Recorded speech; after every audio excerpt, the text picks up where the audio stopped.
आपका वोट आपकी ताकत, वोट जरूर डालें। इलेक्शन से जुड़ी हर खबर तक ऐप पर डाउनलोड कीजिए तक ऐप।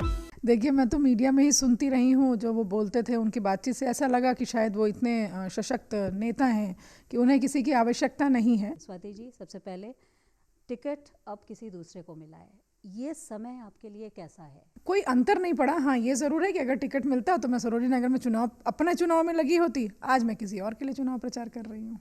किसी और के लिए चुनाव प्रचार कर रही हैं। राजेश्वर सिंह भी नए हैं, जैसी आप नई थी 5 साल पहले। किस तरह का सहयोग उन्होंने आपसे मांगा है और किस तरह का सहयोग आप दे रही हैं उनको? देखिए, राजेश्वर जी जो भी सहयोग मांगेंगे डेफिनेटली मैं उनके लिए खड़ी रहूँगी, क्योंकि पार्टी का हिस्सा वो भी हैं और पार्टी का हिस्सा मैं भी हूँ।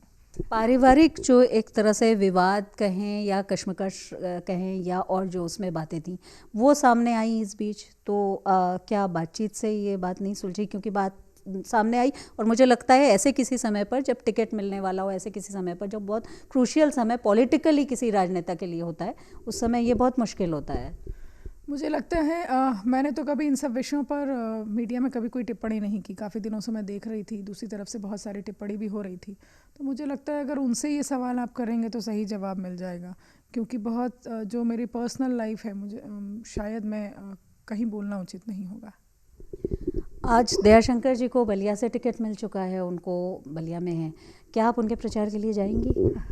देखिए, मैं तो मीडिया में ही सुनती रही हूँ, जो वो बोलते थे उनकी बातचीत से ऐसा लगा कि शायद वो इतने सशक्त नेता हैं कि उन्हें किसी की आवश्यकता नहीं है। लेकिन फिर भी अगर पार्टी का निर्देश होगा तो डेफिनेटली जाऊँगी मैं। आपकी व्यक्तिगत रूप से बात नहीं हुई, आप मतलब पार्टी का निर्देश होगा तब जाएंगी, या आपसे अभी टिकट मिलने के बाद कोई बात नहीं? आपको जब मैं ये कह रही हूँ कि पार्टी का निर्देश होगा तो मैं जाऊँगी, इसका मतलब कि पार्टी की कार्यकर्ता पहले हूँ।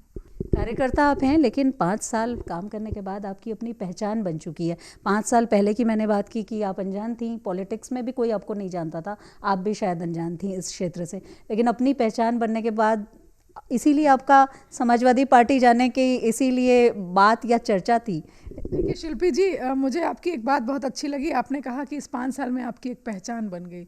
जब पहचान बन गई तो ना तो टिकट की आवश्यकता है, ना तो किसी मंत्री बनने की आवश्यकता है। ये ज़रूर आवश्यक है कि मैं भारतीय जनता पार्टी का हिस्सा बनी रहूं, और इसीलिए जितनी भी अटकलें थीं कि मैं सपा में चली जाऊंगी या कहीं चली जाऊंगी, वो किसी मतलब का नहीं रहा, क्योंकि मैं भारतीय जनता पार्टी का हिस्सा हूँ, आजीवन रहूँगी, और थी तभी मेरी पहचान है। शायद इसका हिस्सा नहीं होती तो मेरी पहचान नहीं होती।